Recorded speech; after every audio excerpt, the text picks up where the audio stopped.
Hello student, welcome back to my YouTube channel. आज हम assignment number आपका 3 करने वाले हैं। ये आपका असाइनमेंट नंबर 3 है जो कि नवंबर के लिए है और ये आपका नवंबर के लिए है और ये कक्षा 10वीं के लिए है।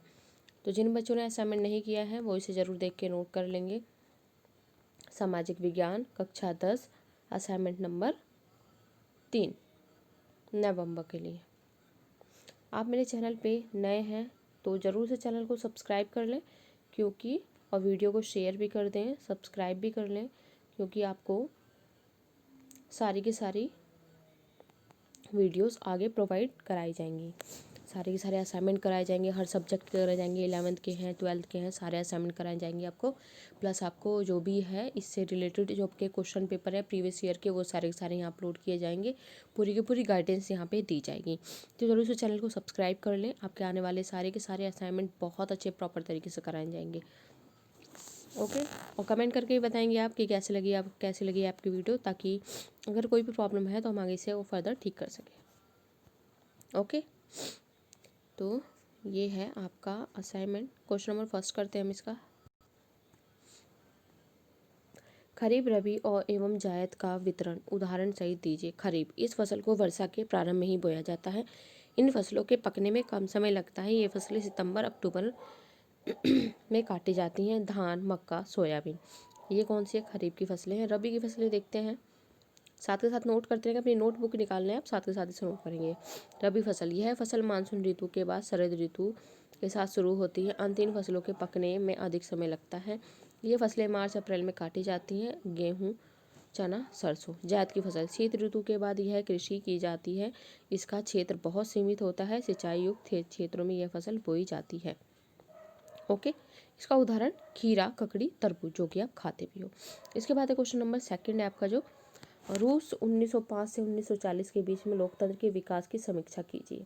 रूस में जो भी कंडीशन हुई थी 1905 में, रूस का जार शासित लोकतंत्र में लोकतांत्रिक अधिकार नहीं थे। लोगों को सरकार की खुलकर आलोचना करने या अपनी समस्याओं को लेकर आंदोलन करने के अधिकार नहीं थे। चूंकि उसका विरोध खुलकर नहीं हो सकता था, अंत जगह जगह गुप्त संगठन बने जो गुप्त रूप से लोगों को संगठित करते थे, गुप्त आंदोलन चलाते थे। 1905 में ही रूस के विभिन्न शहरों में मजदूर अपने हालातों के विरुद्ध लोकतांत्रिक सरकार के लिए हड़ताल करने लगे थे। तो ये देखो किस तरीके से वहाँ पे बिल्कुल अधिकार वगैरह नहीं थे। और बाद में यही लोग क्या करने लगे, जो इन लोगों ने अपने आप छोटे छोटे क्या बना लिए, संगठन बना दिए। क्योंकि वहाँ पे जहाँ जार का शासन था रूस में, वहाँ लोकतांत्रिक अधिकार नहीं थे। लोग खुल के बोल नहीं सकते थे, आंदोलन नहीं कर सकते थे।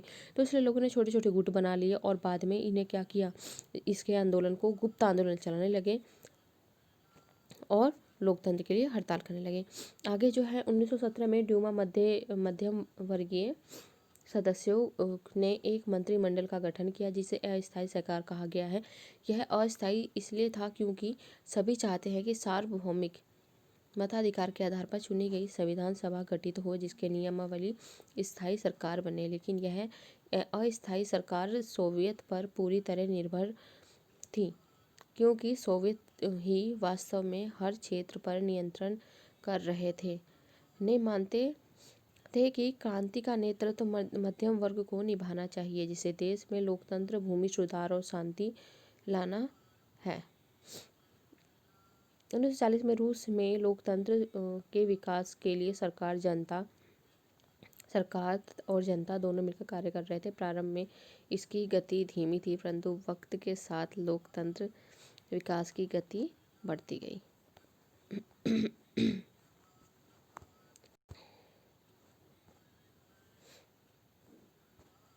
और इस सन में विकास हुआ।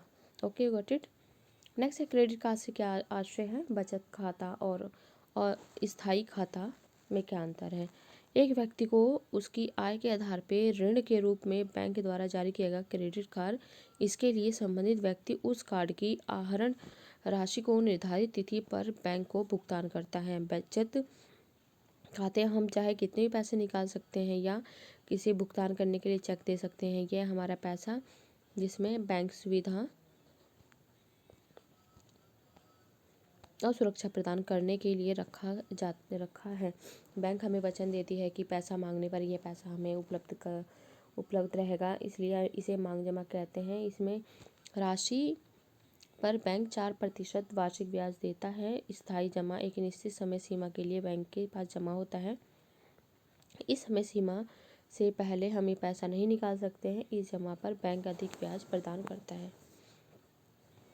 ओके, आपका क्वेश्चन नंबर 4 है, ऋण के लिए शर्तें जैसे ब्याज दर, समय, जमानत, गिरवी आदि की आवश्यकता क्यों होती है? प्रत्येक शर्तों को समझाइए। ऋण के लिए शर्तें, ब्याज दर निश्चित होती है, तभी ऋण अदा करने वाला ऋण लेने और पटाखे की व्यवस्था कर सकता है। पटाने की व्यवस्था। इस बार समय लिख सकते हैं आप, गिरवी रखते हैं, इस चीज़ को लिख सकते हैं आप, जल्दी फटाफट नोट करें।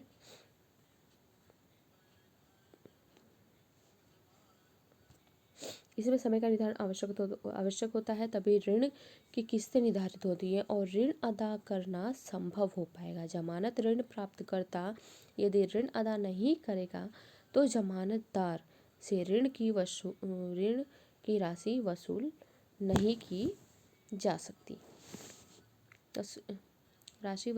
सकती, इसलिए ऋण के लिए जमानत आवश्यक है। देन इसके बाद आपका है गिरवी। ऋण के लिए गिरवी इसलिए आवश्यक है क्योंकि इसके बिना ऋण प्राप्तकर्ता ऋण की राशि निश्चित नहीं की जाती और ऋण प्राप्तकर्ता के पास उपलब्ध स्थायी संपत्ति गिरवी रखवा कर उसकी ऋण की पात्रता बनाई जा सकती है।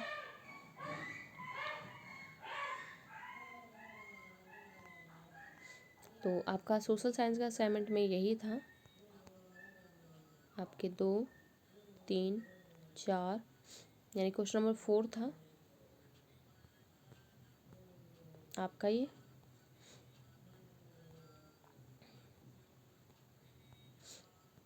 अगर बच्चों आपको मेरी वीडियो अच्छी लगी है तो प्लीज़ इसे सब्सक्राइब कर लो चैनल को, और वीडियो को लाइक भी कर दो, और इसे अपने दोस्तों के साथ शेयर भी ज़रूर करें, और कमेंट करके बताएं आपको वीडियो कैसी लगी है।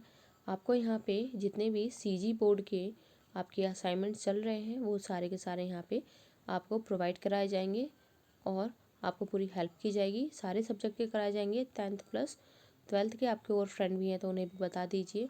और मेरे चैनल पे काफ़ी चीज़ें पहले से अपलोडेड है, मैथ प्रैक्टिस अपलोडेड है आपकी, जो आपके 10th का जो सैम्पल पेपर वगैरह है वो भी यहाँ पे अपलोडेड है, तो उसे देख लें। तो मिलते हैं नेक्स्ट वीडियो में नेक्स्ट असाइनमेंट के साथ, तब तक